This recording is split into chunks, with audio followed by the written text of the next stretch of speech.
Мы сегодня собрались для того, чтобы поговорить об одном из самых, наверное, знаменательных исторических событий, ну, как минимум, этого года.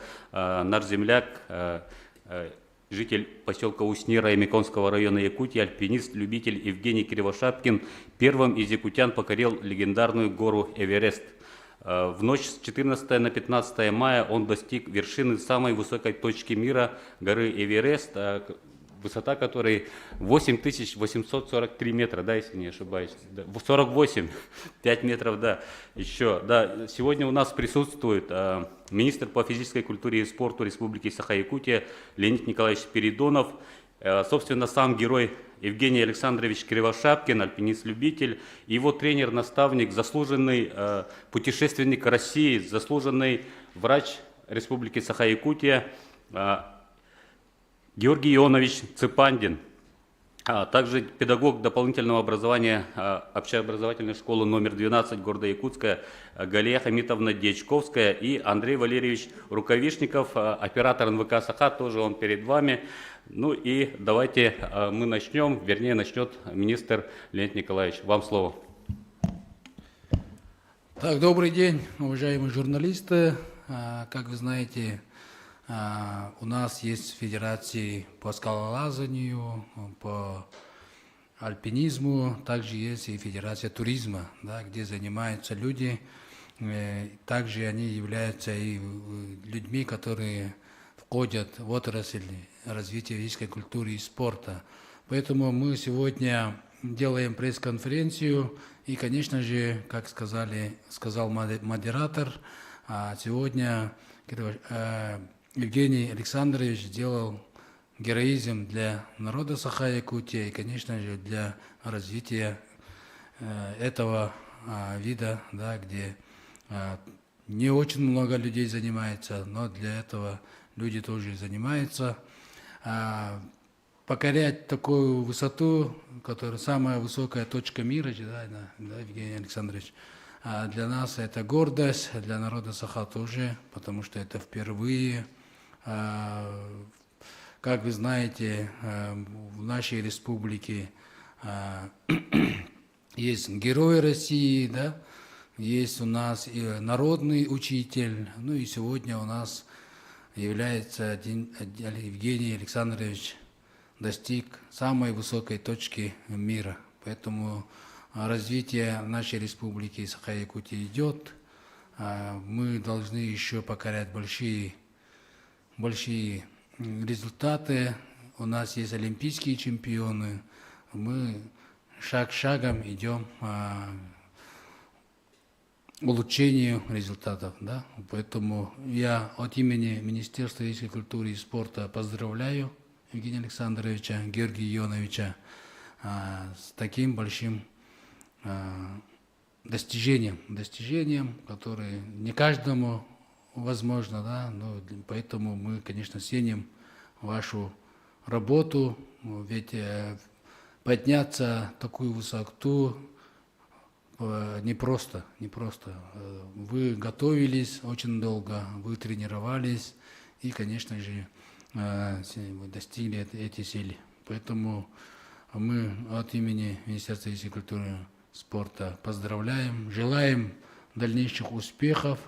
Мы надеемся, что еще покорят другие наши жители Якутии, да.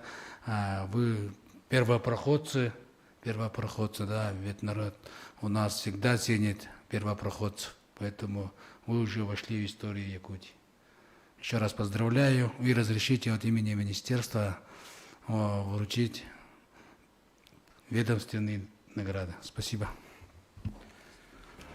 За вклад в развитие и пропаганду физической культуры и спорта, здорового образа жизни среди населения республики приказываю наградить почетным знаком Министерства по физической культуре и спорту Республики Саха-Якутия за заслуги в развитии физической культуры и спорта Кривошапкина Евгения Александровича, альпиниста-любителя, первого якутянина, покорившего высочайшую вершину мира Эверест.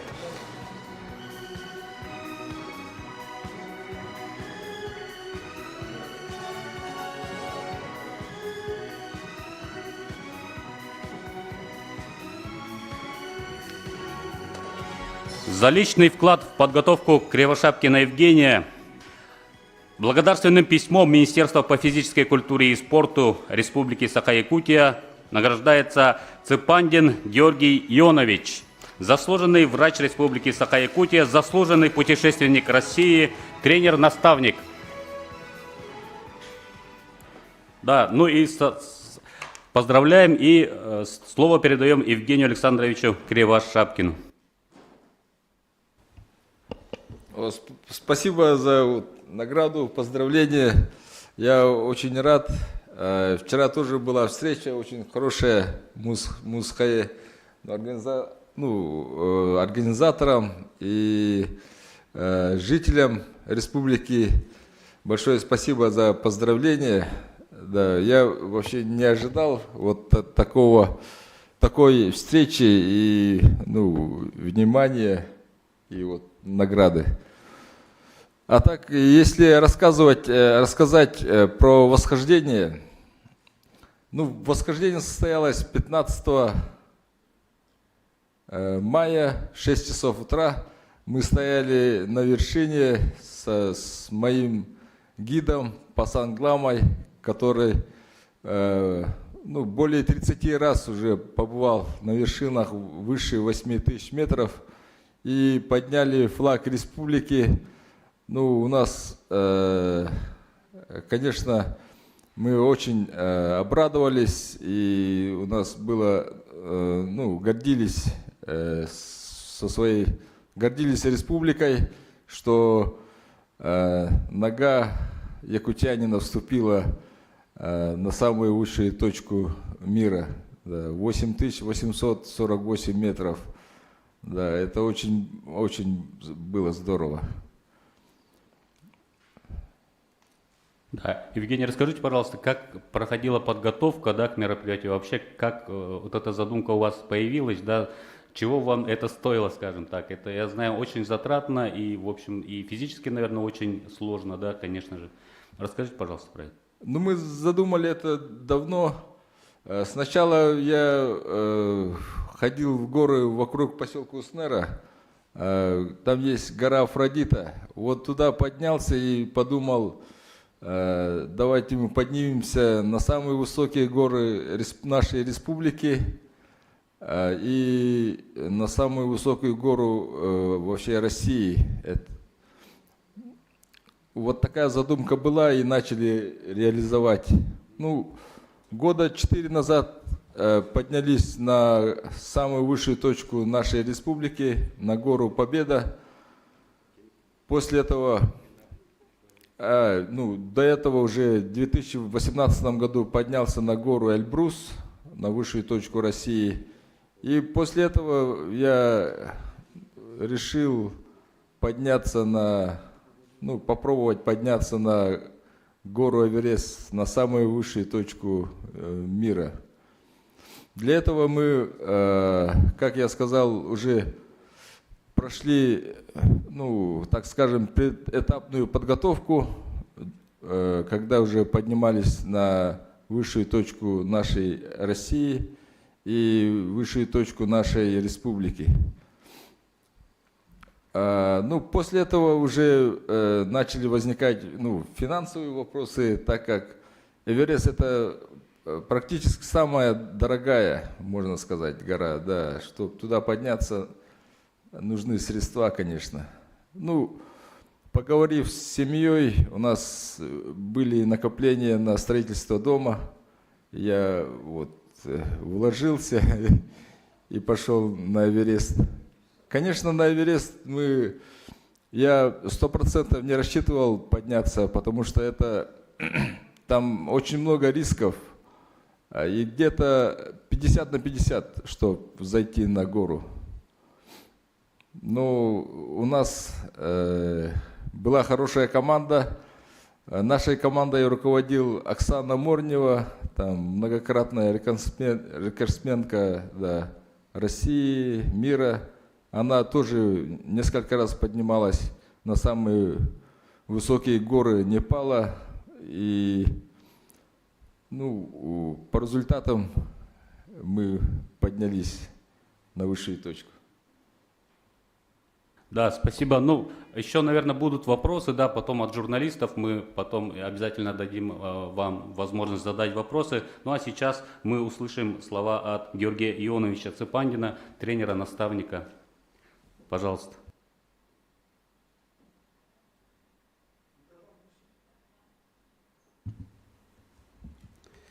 Подготовка Евгения проходила довольно долго.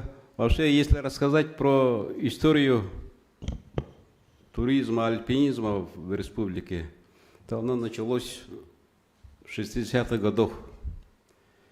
В 65 году образовался турклуб «Лена».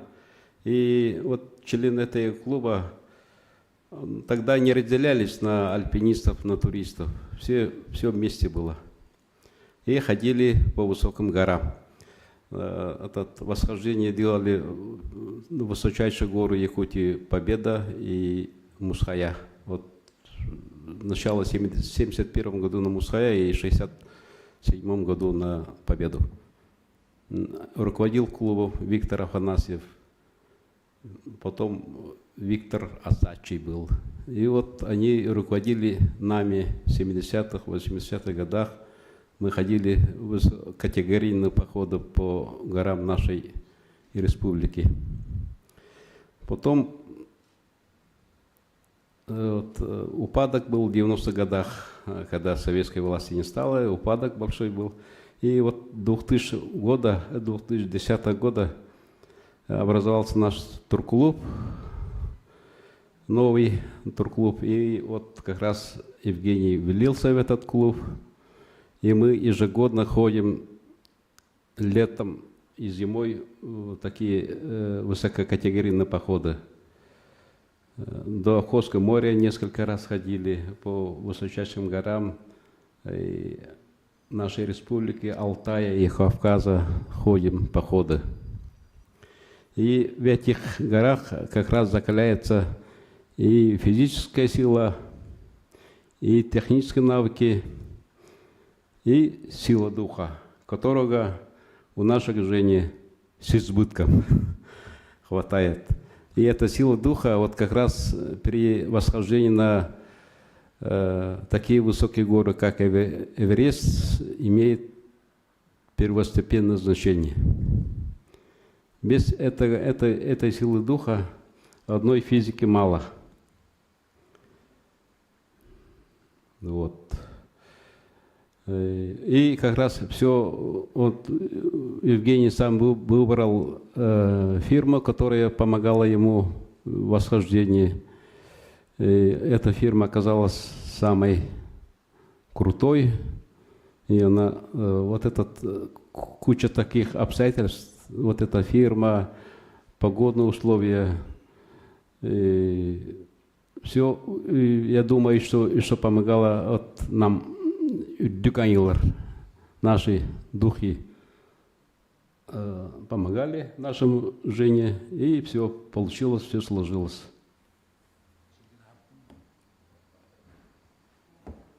Мы, когда ходим по нашим горам, всегда просим у верхних духов благословения, удачи, и всегда нам сопутствует удача. Да, спасибо. Следующее слово мы предоставляем Галие Хамитовне Дьячковской, педагогу доп. Образования номер 12, человеку, который очень много делает для развития туризма, да, и альпинизма у нас в республике. Пожалуйста. Добрый день всем. Ну, как Георгий Иванович сказал, после времен застоя пошло возрождение туризма, альпинизма в республике, и нам очень повезло познакомиться с такими людьми, как Местников Михаил Иванович, как Цепандин Георгий Иванович, которые нас познакомились с прекраснейшими, с красивейшими местами Якутии, до которых и добираться, и оттуда выбираться очень сложно, затратно не только по деньгам, но и физически тоже. И вот в этих походах вот Евгений хорошо вот приобрел технические навыки альпинизма, показал себя таким сильным, спокойным, выносливым, таким, всегда такой достойный человек. И сейчас Евгений помогает всем, кто приезжает в Уснеру и просит как-то провести в горы. Возле Уснеры есть красивейшие горы, Афродита, Таскастабет и так далее. И зимой, и летом, вот как появляется время, Евгений никогда никому не отказывает. Также в 2020 году с Евгением мы ходили, вот Георгий Ионович, ходили мы в честь 75-летия победы над фашизмом на высочайшую гору Победа. И на следующий год с Евгением мы тоже собрали наших местных туристов, и больше 11 человек мы взошли на гору Победа благодаря Евгению. Вот, поэтому Евгений своим примером дает очень большую надежду всем якутянам, что мечты сбываются, что даже самые сложные задачи, даже, кажется, невыполнимые, можно выполнить свои мечты. Спасибо, Евгений. Большое. Желаю тебе счастья, пусть твои планы выполняются. Да, спасибо, Галия Хамитовна. Следующее слово мы предоставляем Андрею Валерьевичу Рукавишникову, оператору НВК «Саха», одному из людей, которые тоже занимаются этим видом спорта и много делают для того, чтобы этот вид спорта стал более популярным. Я оператор. Оператор, не оратор. Но все-таки я скажу. Я в силу своей профессии снимал многих, в нашей стране, можно сказать, всех. Я Путина снимал в Кремле, в том числе. Так вот, все, кого я снимал, требуют потом обработки, то есть лишнее слово, там, убрать, там, убрать. Все требуют, включая Владимира Владимировича. А вот единственный человек, кого я вот так вот от А до Я вставляю, это вот Женя Кривошапкин. Я его снимаю, когда в походах, вот он рот откроет, потом его закроет, и все полностью целиком я кусок вставляю, потому что там не убрать, не добавить ничего. Женя и говорит, по сути, и как говорит. Это таких, я больше не встречал. Спасибо, Женя, махталитет. Все. Да, спасибо. И давайте мы перейдем к вопросам журналистов. Я думаю, что многих интересуют вообще детали какие-то, как это все происходило. Коллеги, прошу микрофон.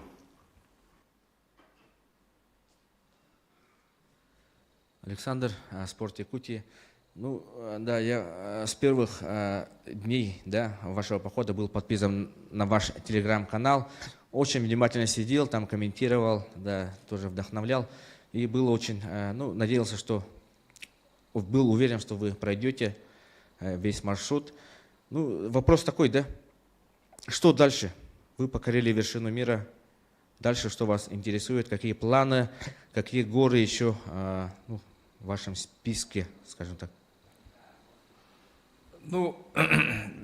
Пока насчет планов я еще думаю. Сейчас домой доехать бы, до Уснеры.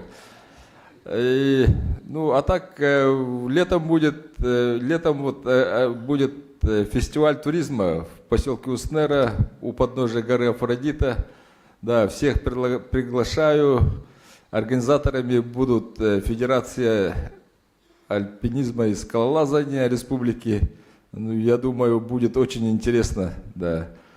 А так, в планах походы по нашей необъятной республике, восхождение на самые высокие горы нашей республики, это гора Победа и гора Мусхая. Вообще по республике на самые высшие точку республики там бывают очень мало людей. И она очень труднодоступная, да. И в моих планах вот эта труднодоступность сделать более легкой, да. И чтобы желающие, практически все желающие могли при желании подниматься на самую высшую точку нашей республики.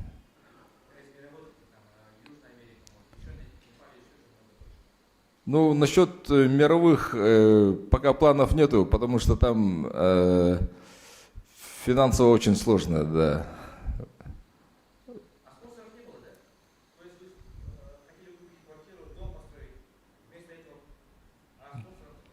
Ну, сейчас-то спонсоров найти очень сложно, я не знаю, вот, да. Это все свои средства были. Ну, минимум 40 тысяч долларов, да. Да, спасибо. И у меня такой вопрос, да, Евгений. Скажите, пожалуйста, сколько человек было в вашей группе, да, вообще сколько человек вы начали, да, восхождение, и сколько человек, в общем-то, удалось покорить вершину? Ну, не покорить, а сделать восхождение, да, как я Ну, в нашей группе я один был, да. Ну, у меня это фирма Макало Экстрим, я один был восходитель у них. А в целом сколько было человек? Да. В лагере где-то 500 человек. Я думаю, половина из них, ну, я точную цифру не могу сказать, потому что мы одни из первых поднялись и сразу, ну, спустились, и я сюда приехал.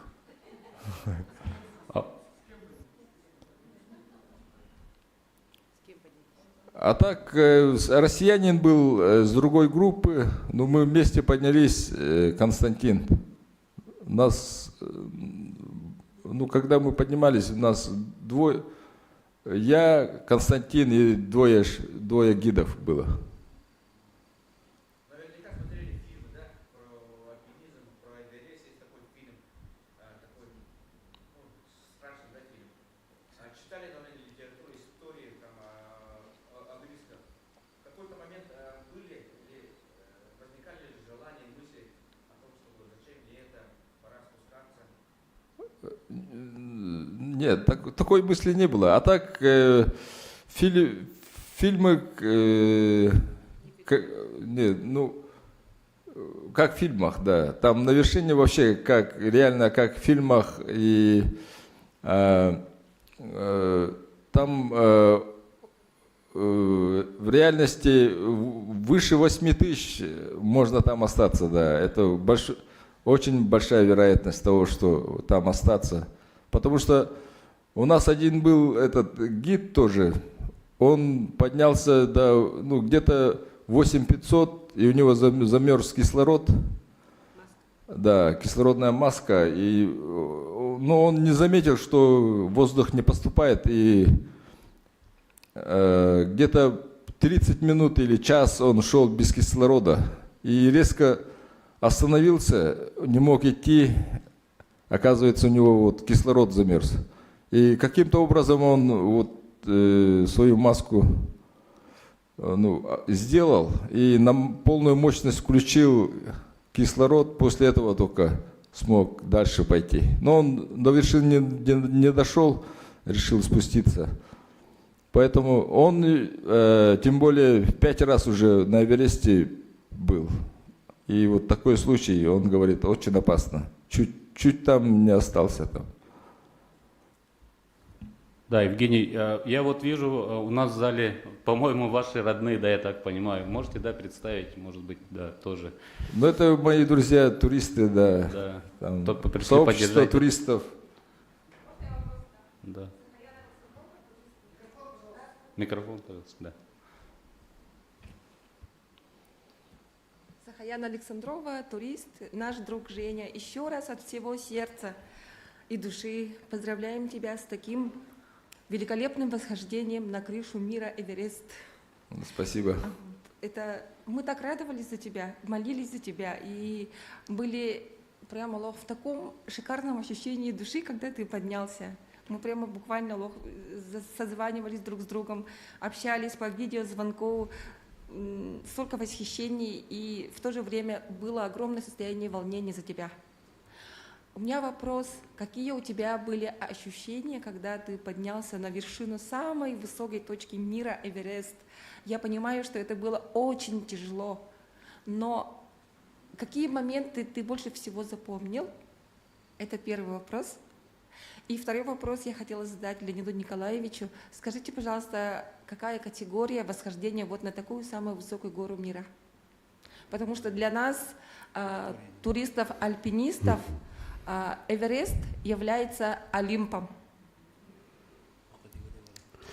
Женя, твои Ну, ощущения? это высочайшая категория. Да. Самая высшая категория. Это 6Б. Выше этой категории практически нету. Поэтому наш Женя выполнил самую сложную категорию разрядников-альпинистов. Для нас это историческое событие. Спасибо. Я могу добавить, извините. Этой весной на Эвересте погибло уже 10 человек. Последний австралиец погиб 19 мая на спуске с Эвереста. Уже 10 человек. Женя рисковал жизнью, но сделал. Ну, да, на вершине, конечно, какие ощущения? Ну, ощущение усталости, конечно, сразу. Поднимаешься ну, вот видишь, да, 10 метров осталось, там, 5 метров, идешь, ну, на вершине 5 метров, как у нас, наверное, 100 метров там, да, очень долго идешь. И на вершине, конечно, мы подняли флаг, очень обрадовались. Вокруг, конечно же, все, ну, выше, где ты стоишь, уже ничего нету. Да, только, можно сказать, только космос. Да, все горы уже пониже становятся. Ну, вообще даже не верится, что ты там стоишь и ходишь на самой высшей точке планеты. Да, ну это очень здорово. И Можно ли сравнить восхождение на Эверест с золотом Олимпиады? я этого не знаю. Наверное, нет. Ну, конечно, Олимпиада — это там супер люди. Но я себя не считаю таким, да, супер человеком. Это, ну, вершина Эвереста, я считаю, что у меня вот все звезды сложились, да, там, да, все звезды сложились, поэтому я был на вершине.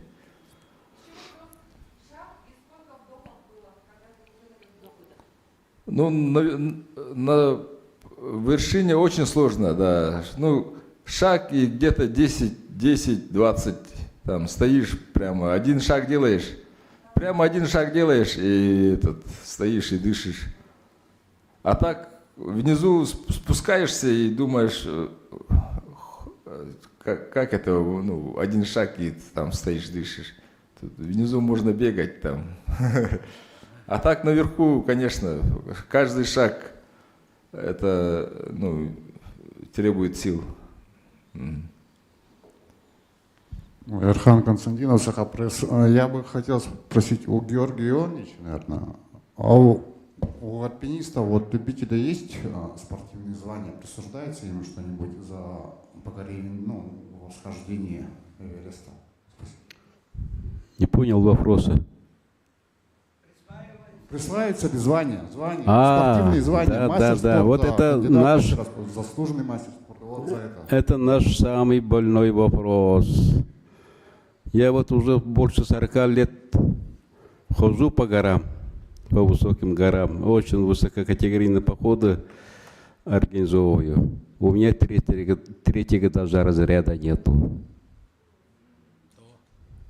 Ну вот, система такая у нас. Вот мы надеемся как раз на Леонида Николаевича, что нам наконец-то сдвинет эту гору, и мы все получим свои звания. Да, мы надеемся, как раз аккредитация нашей Федерации спортивного туризма прошла в прошлом году.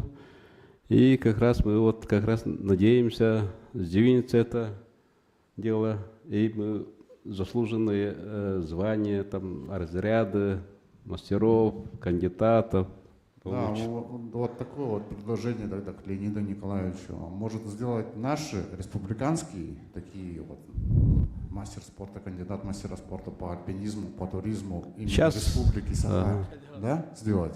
Вот как в Масрейском же есть, там есть по волейболу, по хапсигару, вот так же сделать? Как это?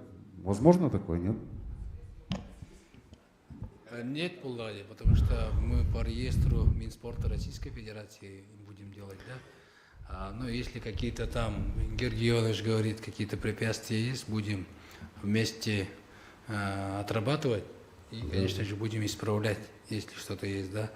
Ну, а то, что касается по национальным видам спорта, то они из-за того, что они национальные виды спорта, мы можем им вот такие сделать по сахада, спорт и так далее, да? Вот, а альпинизм и туризм это уже мировой вид спорта, да, если так взять. Поэтому по реестру идем. Спасибо. У меня такой вопрос, да, возник. Расскажите, пожалуйста, про работу федерации вашей и сколько человек занимается, есть ли какая-то динамика у вас, цифры какие-то, сколько человек, больше ли становится у нас любителей альпинистов, путешественников, в общем, насколько это...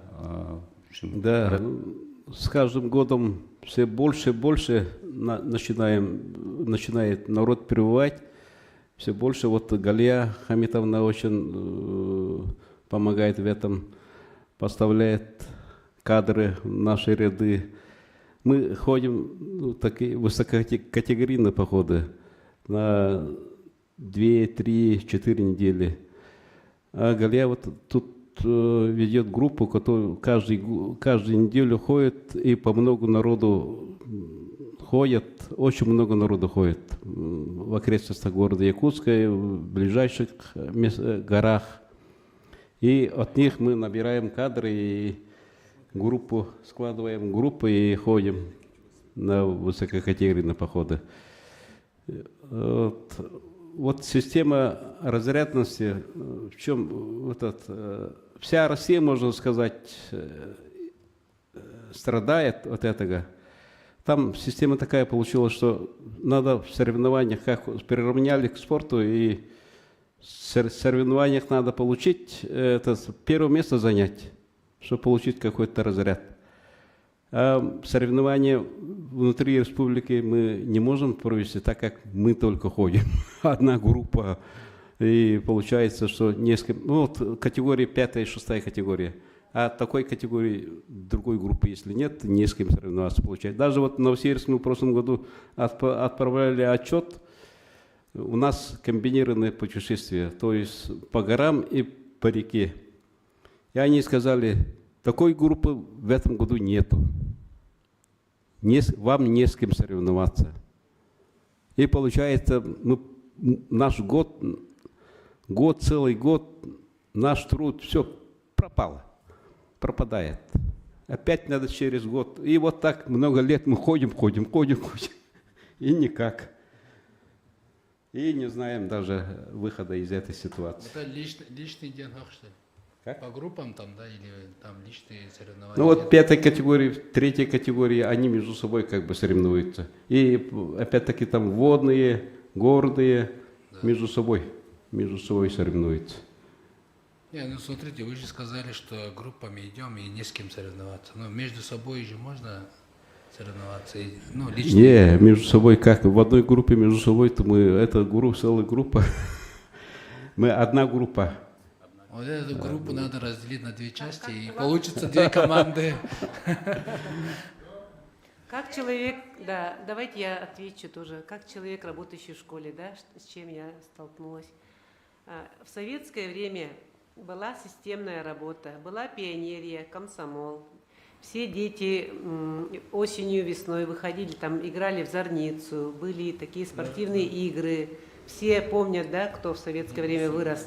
И сейчас все это возрождается, сейчас организуется, есть РДДМ, Российское движение детей и молодежи. И я надеюсь, что все строится с мертвой точки, и детей мы сможем оторвать от гаджетов, и как-то сможем привлечь прямо с детства и развить у них культуру спорта, любовь к природе, к ходьбе, к бегу, к физическим нагрузкам. Я сейчас в 12-й школе работаю, детей вожу в походы, на соревнования. И я скажу, что надеюсь, что в республике у нас тоже все это сдвинется с мертвой точки. Ага. Есть энтузиасты. Вот у нас есть 2-я школа, очень сильно работает, 21-я школа. Есть много школ сейчас, и очень много построили скалодромов в Якутске. Поэтому, да, не все так плохо у нас в республике, все сдвинется, все будет хорошо. Хочу добавить пишем, больше народу ходило бы на такие сложные походы, если бы была стимуляция, разряды давали бы. А то ничего не имеем. Вот я схожу в поход и целую кандидатскую работу пишу. Вот такую книжку, это отчет пишу, да? Это большой труд, чтобы вот этот отчитаться за поход. В итоге 0, ничего нету. Нужна школа туризма. То, что мы ходим вот по выходным дням, я про детей сейчас сказала, а про взрослых тоже скажу. Взрослые тоже хотят ходить. Сейчас у нас в группе тоже очень много, около 200 человек. И те, кто научились ходить, те, кто вышли из зоны комфорта, поверили в себя и пошли, уже не боятся леса, ходят вокруг города, даже близ города. Нам очень сильно повезло, что в нашей республике природа очень доступна. Мы можем буквально 15-20 минут отъехать от города, и мы оказываемся в дикой среде. И, пожалуйста, вам горки, пожалуйста, вода, что угодно, можно чем угодно заниматься. И водным спортом, и горным видом туризма, и можно пойти в школы, там тоже занимаются и со взрослыми, и с детьми, можно скалолазанием заниматься, альпинизмом занимаются. Есть курсы, учат специально тоже техники альпинизма. Очень большая работа проводится, поэтому нужно, чтобы люди тоже сами искали точки соприкосновения и нашли для себя что-то новое, раскрыли бы свои горизонты и добавили красок в своей жизни.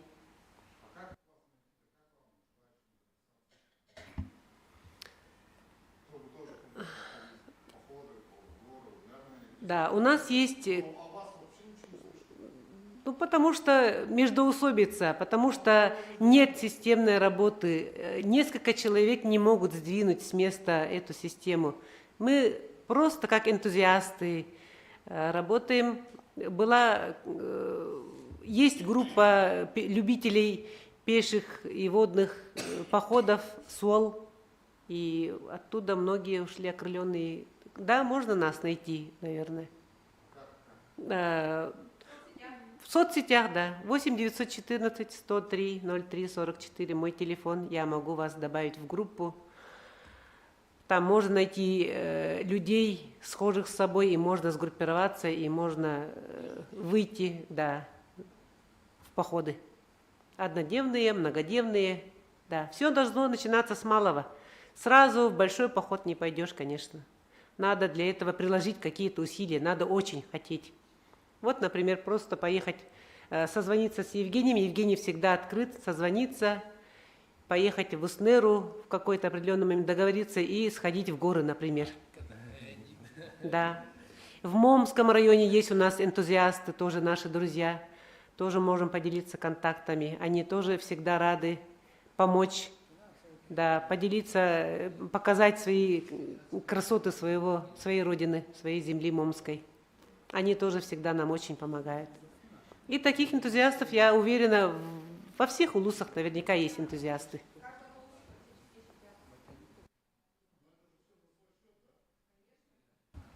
Это все за свой счет. Нет системы у нас, нет системной работы пока.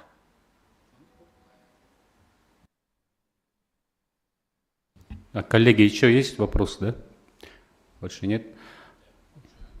Да, Леонид Николаевич, наверное, завершающее слово тогда на пресс-конференции, да. Да, еще раз поздравляю Евгения Александровича, Георгия Ионовича с таким достижением высоким, да. Конечно же, мы должны гордиться с такими людьми, которые поднимаются, достигают высоких достижений, так как я сказал, и таких олимпийских чемпионов, да, героев России, да, народных учителей, нашими заслуженными людьми. Ну и, конечно же, вот сегодня вот они сделали тяжелую работу, и, конечно же, это должно оцениваться. Мы должны обратить внимание. И сегодня мы, конечно же, вручили Евгению знак, да, ведомственный за заслуги развития физической культуры и спорта. Это тоже большой знак, Евгений Александрович. Вот. И благодарим всех, кто сегодня пришли на пресс-конференцию. Мы с Георгием Ионовичем договорились, он придет ко мне на прием, и мы обсудим развитие этого вида спорта обязательно. И какое-то там решение найдем. Да, Георгий Иванович? Да. Тем более мы с Георгием Ивановичем уже давно дружим. Он меня лечил много раз, поэтому Георгия Ивановича мы очень уважаем. Он у нас уважаемый человек, поэтому будем работать и развивать. Конечно же, развитие должно идти всегда, и мы должны идти вперед. Спасибо всем. Спасибо. Да, наверное, мы на этом, да,